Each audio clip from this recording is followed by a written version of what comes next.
we started? Sure. Here we go. Okay. All right. With the nice bird sounds in the background.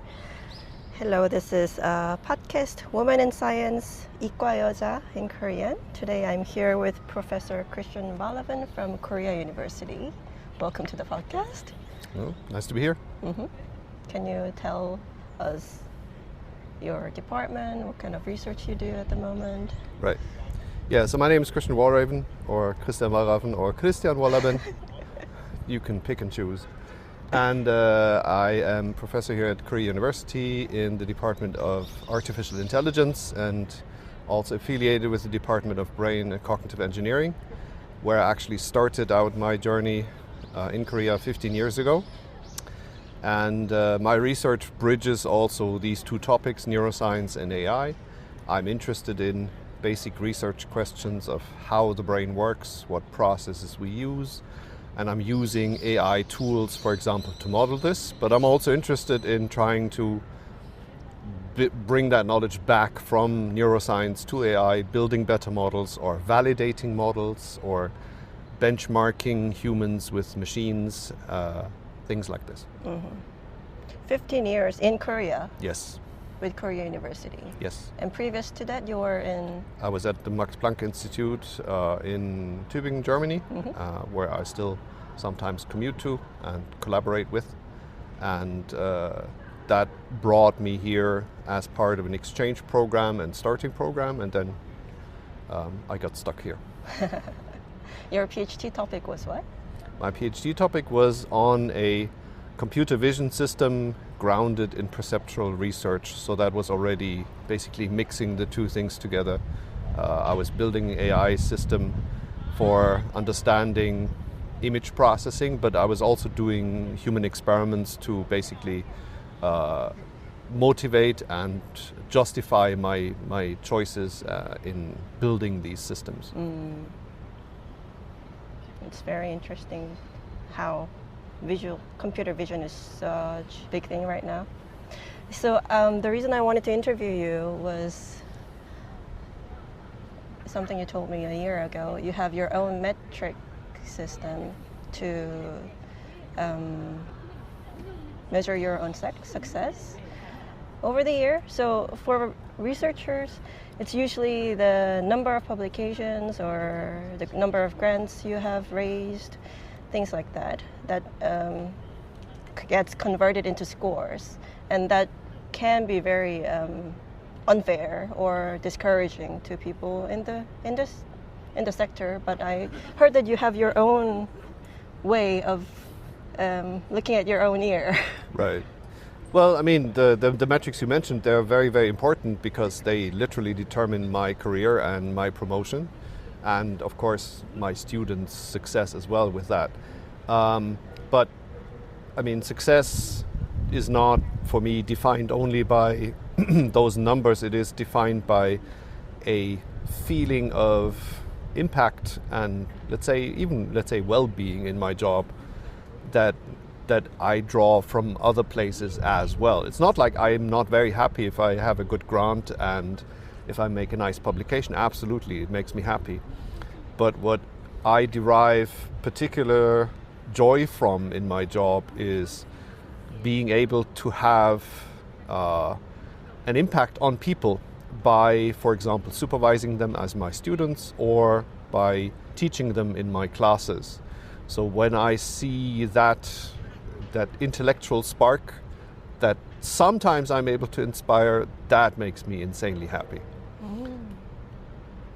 And it doesn't need to be only students. I think I mentioned to you last year, so I was invited to give a talk to middle school and high school students, and there were some really bright people there and students who I've talked to, and they asked some really nice questions about, in this case I was giving just a simple lecture about basics of AI, and they really asked some very nice questions, and that to me is true joy when you get to, let's say, talk and interact with people, not only let's say students, but let's say normal people of sorts, and especially then younger people, because these are our future. So So that talk was last year. Was there anything yet happening this year or after that? I just had that same talk this year. The talk I mentioned was 2 years ago, and then I did it again actually last week. Oh. Yeah. How was it? It was beautiful. I had there were a few more high schoolers this time. And I just, they all are required to also write essays about my presentation and my talk and how it inspired them.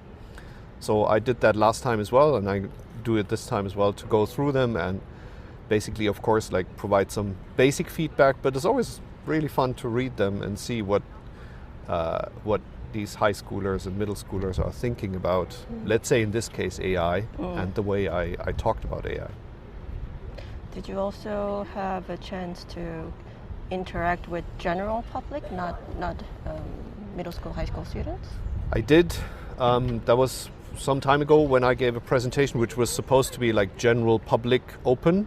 So I did that, and I also did some presentations for, let's say, from the German embassy kind of oriented, and then these were just interested people who were in the audience. And then you could see sparks of inspiration in their pupils. Well, I would hope. Maybe my eyesight is just failing,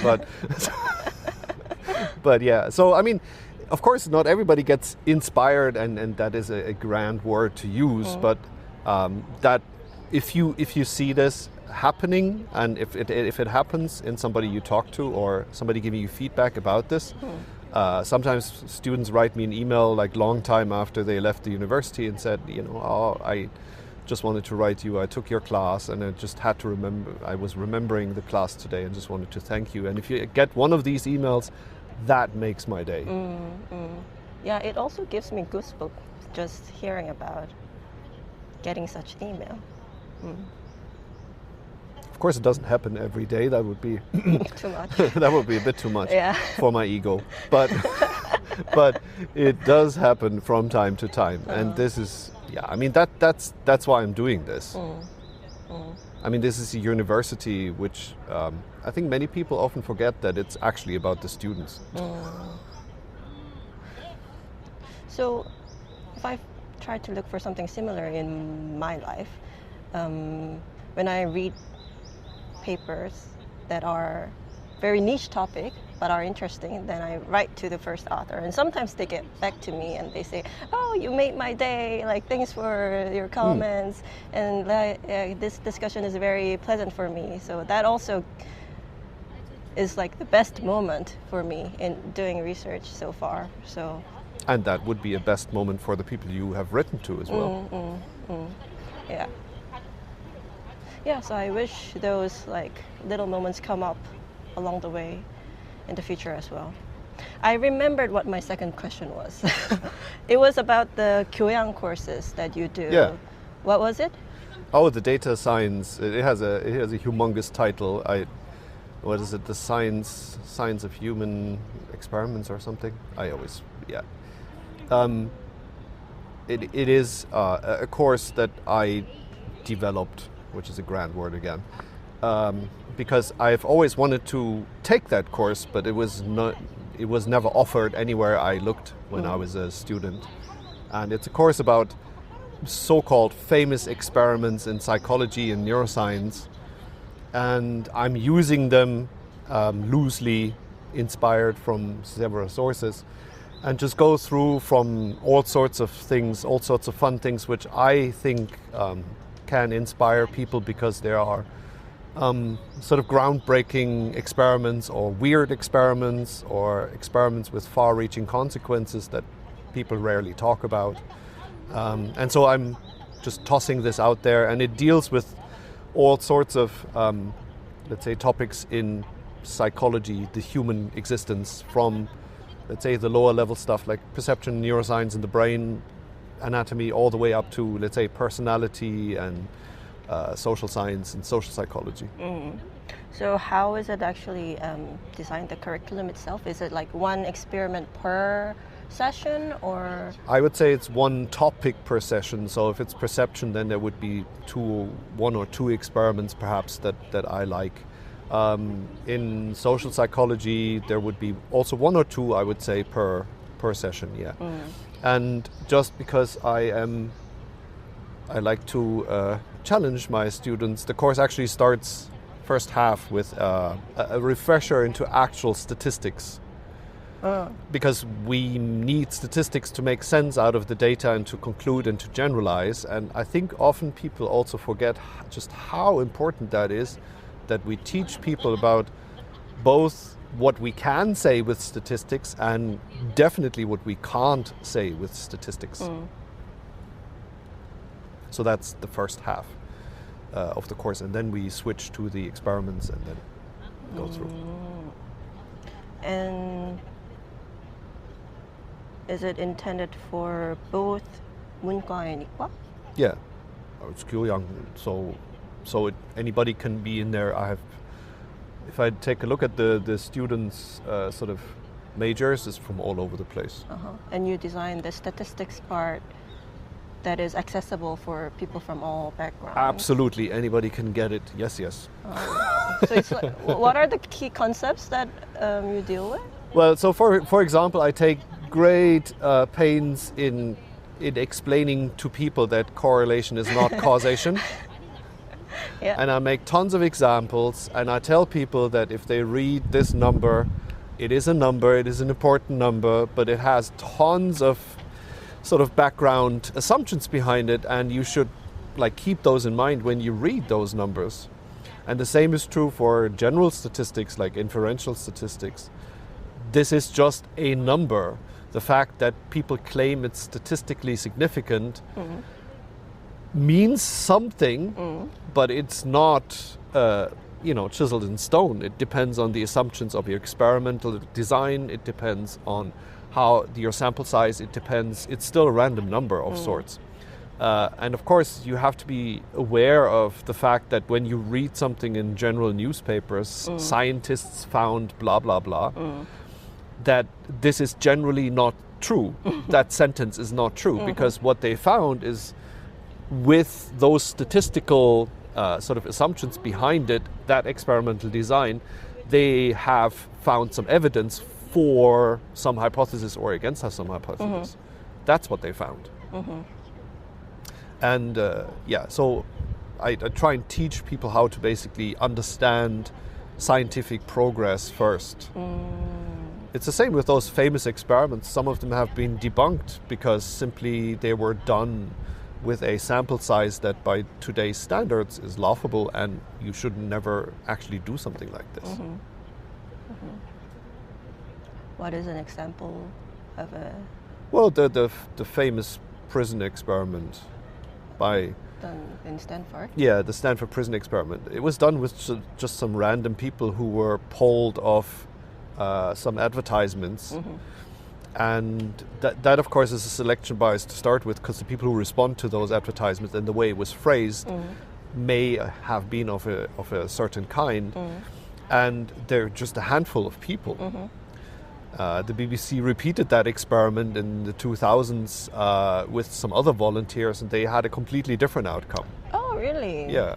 Oh, I wasn't aware. Okay. Yeah, so there was basically the opposite outcome, where the so-called prisoners rebelled, and the guards were basically weak, and the prisoners overtook the guards. Wow.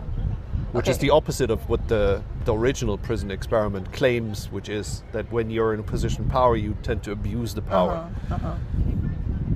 Okay, so just for the listeners who don't know the original experiment, it was volunteers divided into two groups and randomly assigned as prisoners and the guards. Exactly. And after just a couple of days, the guards became monsters, and they were sexually abusing, beating, really the stories you hear from Second World War periods. And it was kind of backing up this hypothesis that human, when given authority, become monster. That was my understanding. Yes. Okay. And I'm not saying that humans, given the opportunity, won't be monsters.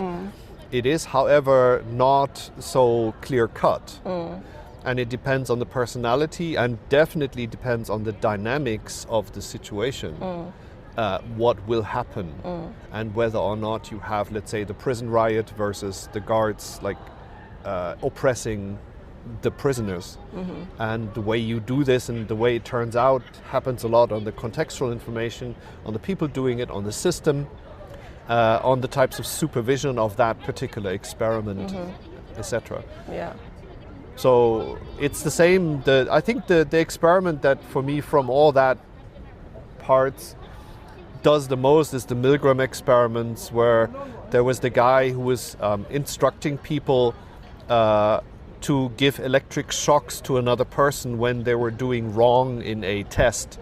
And the person who the shocks were given to was an actor, but the person who was giving the shocks did not know this. So they were actually getting really electric shocks, and then the instructor would say, well, increase the electric shock amount, and even to a degree where the person would know that this would be a lethal electric shock. And they found that indeed, if you do this, people will increase the amount of electric shock given to those lethal levels. Yeah. However, not everybody does. There were people who said, I can't do this, I'm quitting the experiment. And the way you phrase the experiment and the way who tells you that instruction how matters extremely. And what I really find beautiful is Milgram, the guy who did that research, he did all those experiments. He has a huge sample for today's, even today's experiment. He has a very large sample size of different experiments where he changed the context. There's like I think it's 20 or 30 versions of this. Oh, wow. And he did them all. And he showed really that it is really complicated. Yeah. It is not just a clear-cut, hey, I tell you what to do and you will kill the person with shocks. Yeah. No. Yeah. It depends on who says it, how it's being said, whether you see the person getting the feedback or not, etc. Like all the factors. And he was testing them all. I had no idea. This was not mentioned in those documentaries or... They should be mentioning this, and I'm doing this in my class, because there's one table listing all the, let's say, the Milgram effects of the different types of experiments and the different types of things that happen. And it is really, it's astonishing how much that changes. Basically changes from about, now I have to look up the number. I want to say 60% do it in the most dramatic case, all the way down to basically zero. No one does it. Oh, really? Yeah. Even the highest number 60, that was... This one I have to check, and you have to check in your podcast before you release this, because it would be a shame if I misquote this now. But the range of effects you can have by changing the context of the experiment basically goes from nothing to the maximum. Yeah. Okay. Absolutely. Yeah.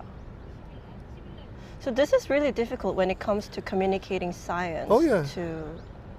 And making it, like trying to make it fun. So like people simplify things to make it fun and interesting, right? Yeah. But like, as you're trying to do it now, like sending the correct version of the story is boring for people, and maybe not as... Yeah, it's not clear cut. You can't make a TikTok about it. Yeah. Yeah, this is something I'm thinking about these days It's true for everything in life. Life is really, I mean, we've been doing science for a couple of centuries or millennia, so that is what it is. It is a really important and complex endeavor. Likewise, communicating science properly is, to me, equally important. That's why I'm trying to do, by giving these types of things, trying to make it engaging, trying to make it interesting, and trying to get people to think about that complexity and appreciating it, hopefully. What do you think about science and technology being double-sided? So on one hand, we are using AI to maybe develop vaccines using minimal number of animal sacrifice. On the other hand, AI can be used for deepfake news or sexual assault. There's advancement in robotics. It can be used to rescue people in disaster situation, but it can also be used as weapons. So that's also. Do you have thoughts on this? Well, literally anything that you can call a technology can be used in a bad way and a good way, where moral defines what bad and good is. To me, this would come down to your faith in humanity wanting something in general for the greater good or not. Like, at what point does greed take over, personal greed or individual greed, and wins over people looking at the long-term effects, the larger effects, the greater good. So far, I'm reasonably optimistic in the sense of that development so far has been good. But we do see bad things, right? I mean, people did develop the nuclear bomb. They used it. People do develop weapons. They use them. People use AI for very bad things. So yeah, technology is always like as good as the person who's using it. And I hope that by educating people properly, you can steer this in some kind of nice way. But I don't think we will ever avoid the fact that humans can be really greedy and humans can be monsters in certain situations. So the society just has to be resilient and strong enough to deal with this. When you interact with people, general public or students or your colleagues, do you think people have perspectives on both sides? Or because I have this feeling that a lot of people are leaning towards more just optimistic side. I don't know. I think this is a general personality question. Is do you want problems in your life? Yes or no? Do you want to worry or not? Exactly. I mean, this is a personality. Like lots of people, they don't want that, right? They just want to think happy thoughts, and this is completely okay with me. As long as when you sit down and actually, think about it, you are trying to at least acknowledge that there may be other sides to this. Conversely, if you just worry about things, then you're paralyzed, right? You can't do anything. You can't do good anymore, right? So there needs to be some sort of, compromise or balance between the two. So I think in general people tend to stay away from constant worries, which I think is a reasonably healthy psychological tool. Okay, coming back to your 교양 course, is there another experiment that you can discuss? There's always like many of these. One of the things that I always like is there's this one experiment that isn't yet part of my course, but I want to make part of my course, which is the mouse experiment, where they put lots of mice into an environment, and they made it into a paradise for the mice. So they gave them as much food as they wanted, like they had everything, there was no predator, nothing. And then you could see certain mice basically would completely devolve. They would gorge themselves to death. Wow. They would basically overeat. They had no restraint, no regulation processes on this. They would basically do this, and the whole society would then, that little part of mice, pack of mice, they would kind of devolve. And then there were other mice who were just constantly grooming themselves and trying to be like very pretty, and over that forgetting all the other stuff that was important. And I want to look more into this type of experiment, because the scientist did several versions of this experiment as well, and I found this to be very fascinating.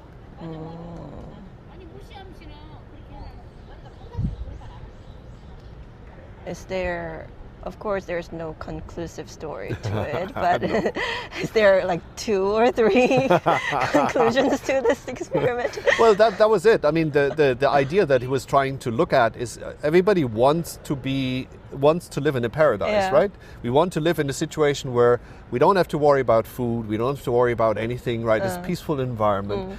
Now, he gave this to the mice, but basically this society devolved completely. And he was shocked by what he saw because, well, it wasn't viable or feasible to live like this. Yeah. So the question is, I mean, you can turn this for the humans on the head. You can say, well, okay, so could we deal with a paradise? The mice apparently could not.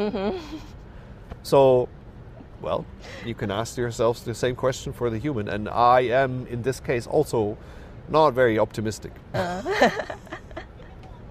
Oh, very interesting. This was in the 21st century or 20th century? 20th century. 20th This is in century. the 70s, if I remember correctly. Yeah, when all the regulations were more flexible.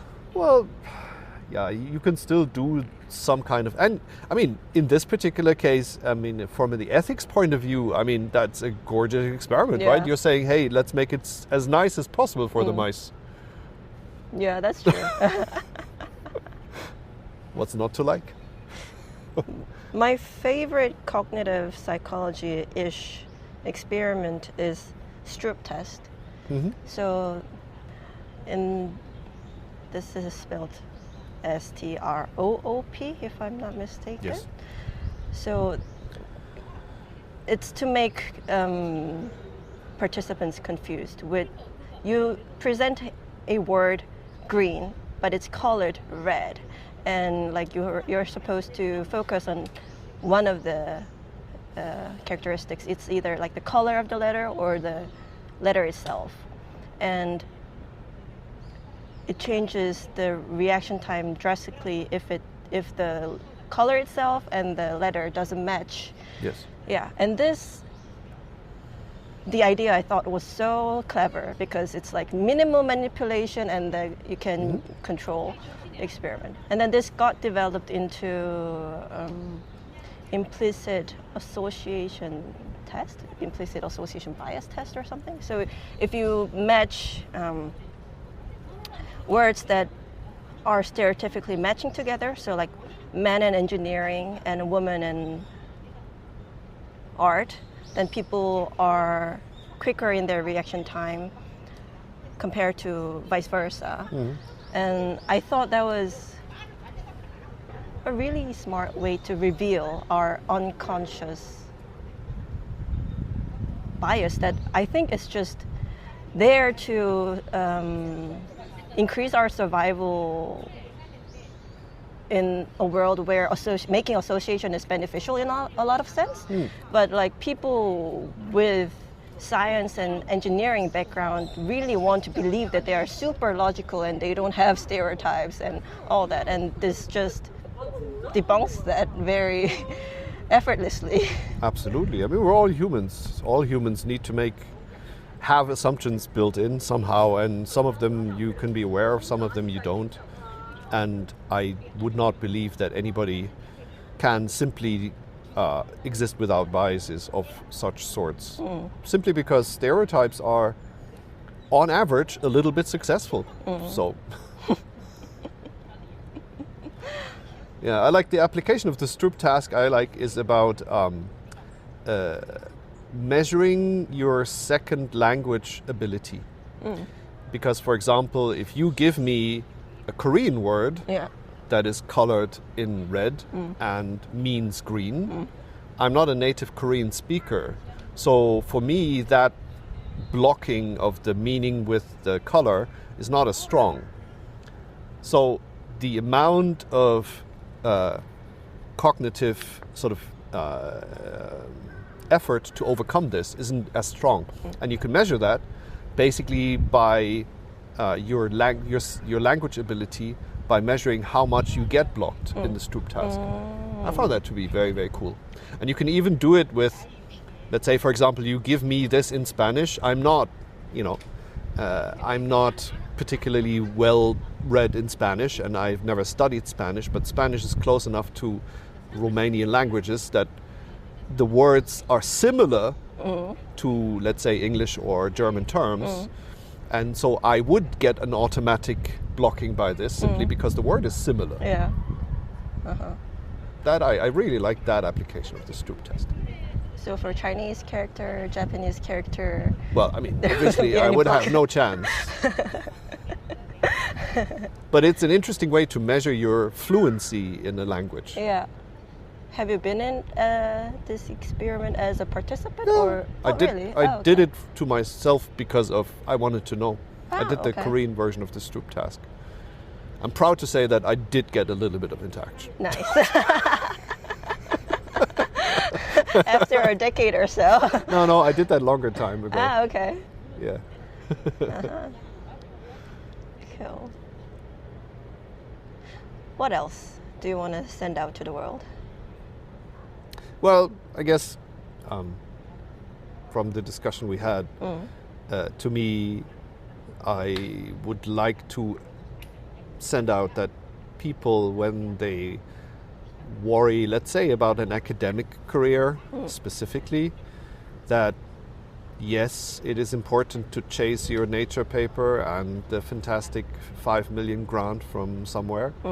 I'm not saying you shouldn't do it. I'm saying, you should be very happy if you get it, obviously. But putting in other types of success and reward schemes can be very fulfilling, and you should not just disregard that. And I think also simply because academics is about interacting with people, and it's about teaching people or talking to people very much. Yeah. And we shouldn't forget that. It's not a lonely ivory tower type of thing, really. It is a multidisciplinary, multi-people endeavor for most of the things we are interested in these days. And so that means we need the people element in it, and that's just what I want to highlight again, that people should think about that. Yeah. I think it's also important to surround yourself with like-minded people, because like when I wrote that email to that author writing a niche topic, and I feel very fulfilled with the interaction, and I want to share this with my colleagues, and I say, I discussed this topic, and they're like, but that's really niche topic and nobody cites, nobody cares. And then like I feel like maybe I'm doing something wrong. But if I'm around people who think that's cool, then I think that kind of external validation is also helpful. Always is. I would add though that it should also be fun to surround yourselves with non-like-minded people, simply because of the paradise thing we talked about. The tension that we need. You need to have your challenge from time to time. Yeah, that's true. Would you feel comfortable talking about your experience living abroad, specifically in Korea, specifically as a German or white or English or German speaking situation? Yeah. Oh, okay. Anything specific? Anything that comes up to your mind. Well, I've been living here for 15 years, although I have commuted back and forth between Korea and Germany. And what I always find fascinating is coming back to Germany, how little Germany changes. Conversely, how much Korea changes. And I'm not just talking about the shops that appear overnight.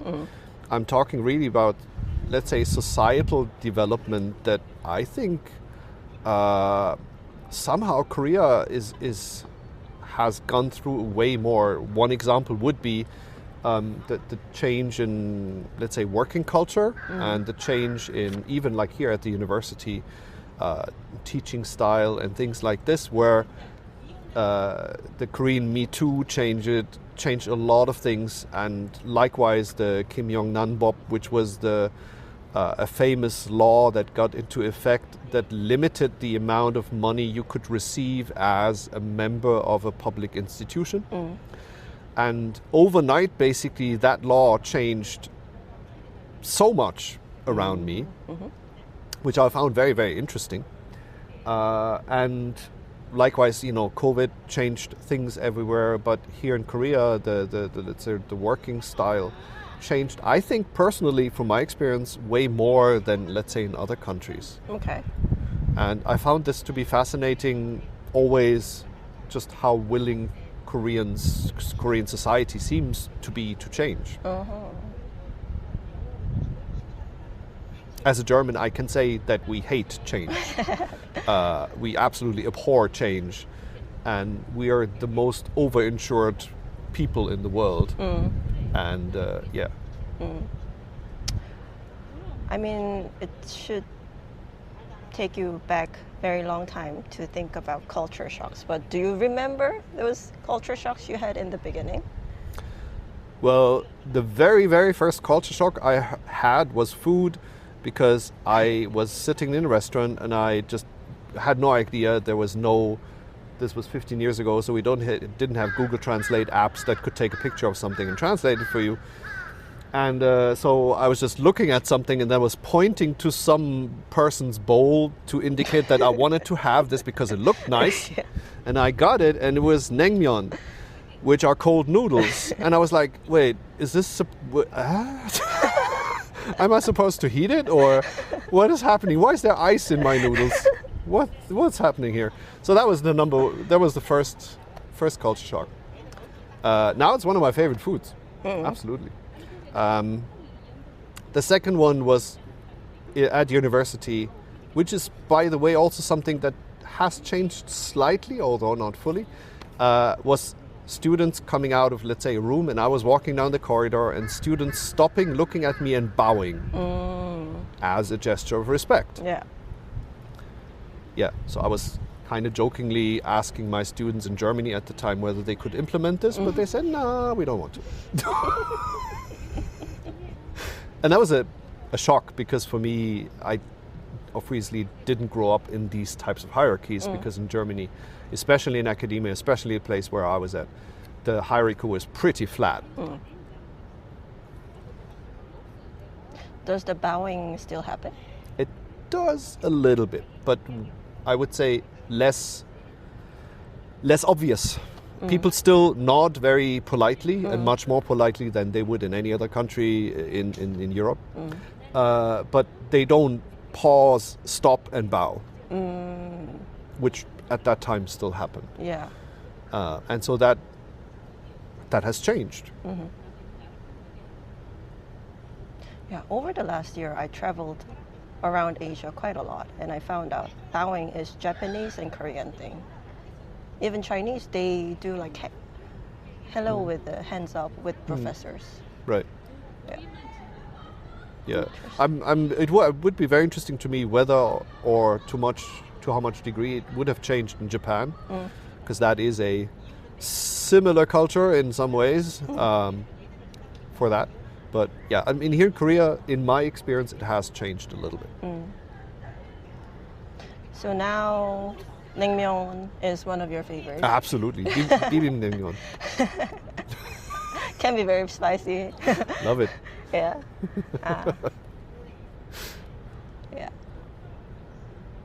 Other culture shocks would be, for example, it's not a shock per se, but it's a realization how safe and clean everything is, which Germany is not super unsafe and not super unclean, but compared to Korea, yeah. And that is still something that I can appreciate very much. Clean and safe. I wonder if that varies city to city or region to region within Korea. In Korea, I'm pretty sure it does to some degree. Yeah, I mean, but it varies in Germany as well. Yeah, that's true. Dramatically. Yeah. So your lifestyle is spending time here during the semester and visiting home during the breaks? Yes. Although, I mean, I continue to work and I have collaborations in Germany. I mentioned the Max Planck and other universities. So I am doing the work, and that's one of the perks of being an academic, I guess, which is a little bit of flexibility of these collaborative working style. Yeah. It's an abrupt change of topic, but let's talk about the history of it, like this mentorship history. Okay.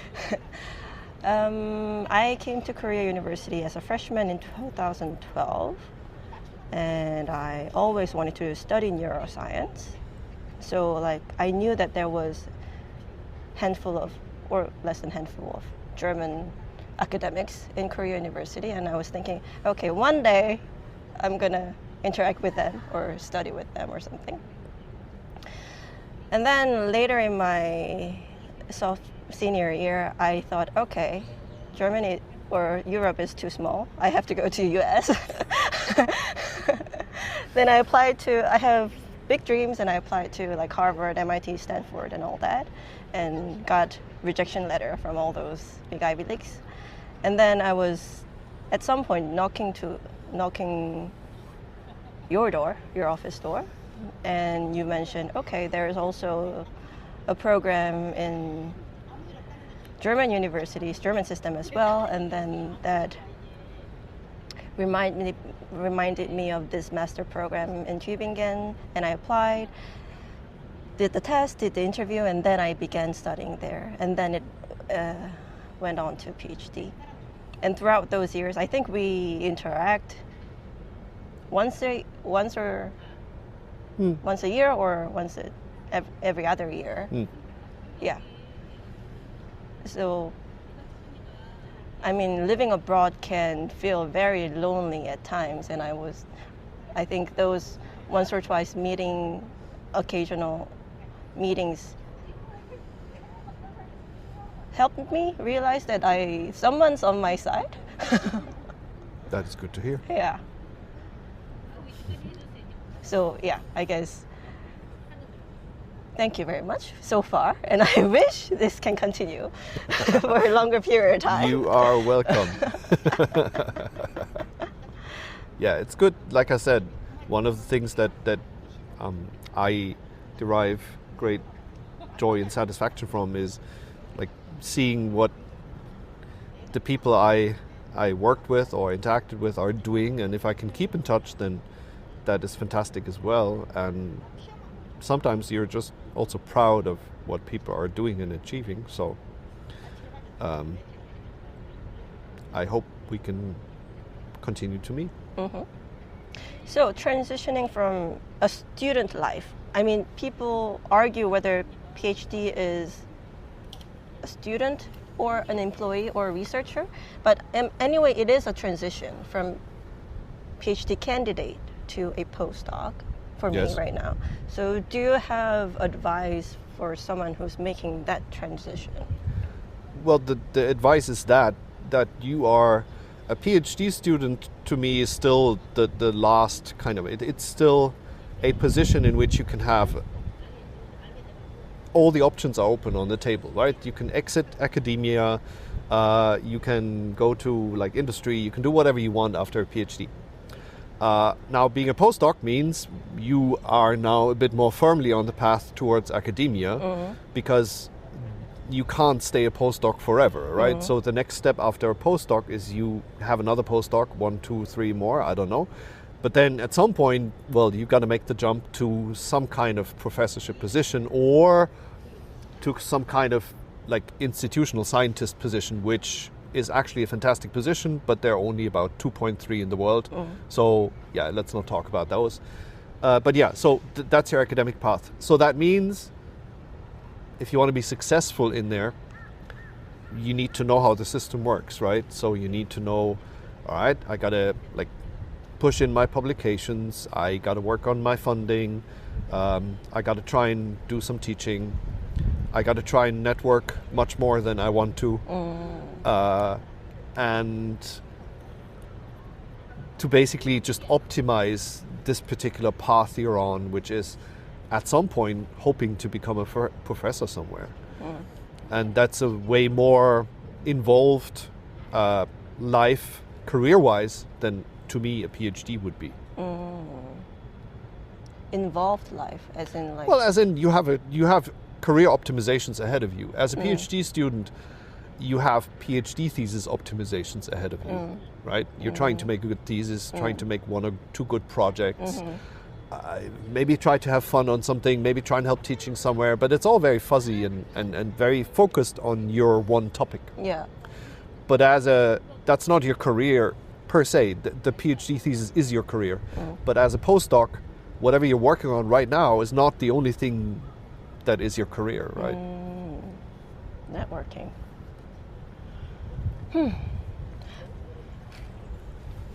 So is a postdoctoral researcher, an interesting person to interact with from the perspective of faculties or researchers at the institute? So like, if I approach people that interest me, do I look attractive to them to spend their time going back and forth discussing stuff?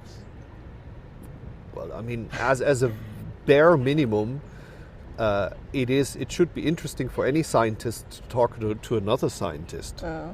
So whether it is a PhD, a master, a postdoc, or another faculty person, from a dry perspective, you can always say, okay, so what is it that you bring to the table? What is it that I bring to the table? Can there be some mutual benefit from this, which is very dry. But again, the minimum being is you have some interesting ideas and just talk about some stuff and that interests you, and maybe that inspires me to think about certain things differently. And collaborations, of course, are always something. Being able to co-supervise PhD students who are working on similar topics is something that, postdocs are necessary for. So that particular part of this would be something where you are of interest to someone else. I see. I mean, notwithstanding the fact that you're working in similar topics, and so as such it should be interesting to talk. Yeah. So it's also still, I mean, postdoc still, you can try and you should try and work on extending your skill set, right? So if there's somebody who knows a technique or method, approach, analysis, whatever, that you want to learn, well, you go ahead and approach that person, say, hey, look, I'm interested in this. Is there any way that we can, that I can learn this from you? It's totally possible as a postdoc as well as a PhD student. Yeah, that's true. Actually, looking back, I got this job through networking. Like, I spent money from my own pocket to travel to Amsterdam, to travel to London, and did my own presentations. Started a relationship, and then it evolved into this. So I guess I can try doing that continuously. I mean, I try to worry less, but it still is there. Like, what we talked about in the last part and what we talked about at the very first part of this interview is contradicting. And I hope it can go both ways. Like, you can try to live a fulfilling life, not being obsessed about the metric itself, but also you are optimizing your career. So it is necessary that you set high goals, and then I will fail achieving those high goals. Yeah, I think to me it's just not disregarding other ways to get rewards from what it is you're doing. So a lot of people, because they are so focused on satisfying the metrics, forget that there may be other ways to get reward out of this, and those, of course, do not immediately get you the job, but they at least help you to feel good in your job and to say, hey, that's why I'm doing this, right? So that's what I'm saying, is to observe what it is you can get out of this and not forget and overlook other things, softer things, that actually may give you a lot of satisfaction, a lot of reward, and a lot of motivation to sustain the other activities, which sometimes are admittedly more depressing and more stressful than others. Mhm.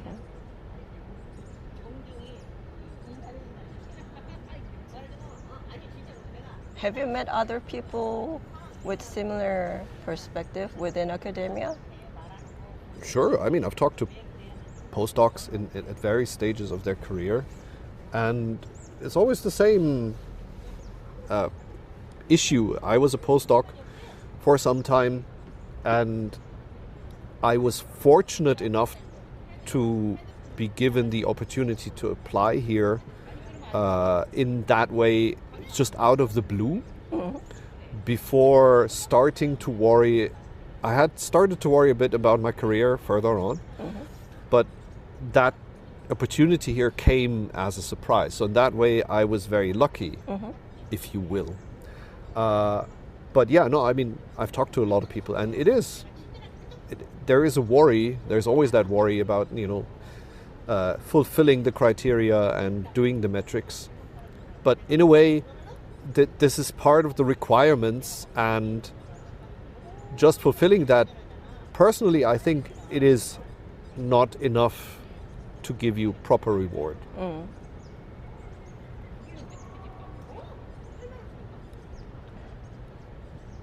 I haven't met so many happy postdocs or not burnt out postdocs so far. So I'm gonna look for those colleagues once I get to Amsterdam and stick to those. But I think it's very important to work on your own resilience in that regard. And of course, I mean, it's not like I was happy, joy, 100% of my life. I wasn't at all. Mm. I had also, as professor, as assistant professor, the system continues, right? Mm-hmm. It's not like it gets easier. But I tried as best as I could to not lose the stuff that I knew was making me happy mm-hmm. about this job, mm-hmm. right? And that could be very different for other people. Yeah. So this is just my way of what I think fulfills me. And other people may have other things. And for example, maybe people working in the ivory tower and crunching on a problem and then cracking a little bit, they have that joy, that particular joy, that gives them that fulfillment too. Absolutely fine. It's just, don't lose it out of sight. I mean, there's a reason why you're doing it. Mm. And it's not to publish per se. It's the road to that. It's the science that you do. It's the contents of the stuff that you do that should give you the reward, in my humble opinion. Enjoying the ride. Yeah. Mm-hmm.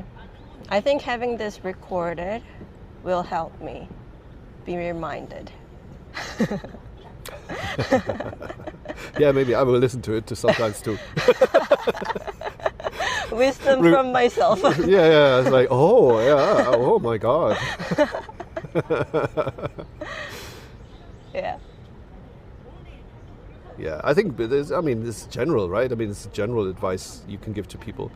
I mean, that everybody's worried about the nitty-gritty details about their job and fulfilling some stuff and stressed about certain things. But then in the end, why they do the job, you need to evaluate this. And as a scientist, it's perhaps a little bit special because the job requires so much work from you, so much effort from you, and is so enmeshed in your life choices and in your life in general. It is not just a job, I think. I think if you really, because honestly, it doesn't pay very well. So, and you get thrown around in the world if you are really wanting to chase that professorship. So that's why the reward works differently, right? That's why I tell people to really think hard about becoming a scientist. It is not something that I would recommend to everybody. Because I think to be happy in this job requires you have to have certain prerequisites and certain ways to deal with life.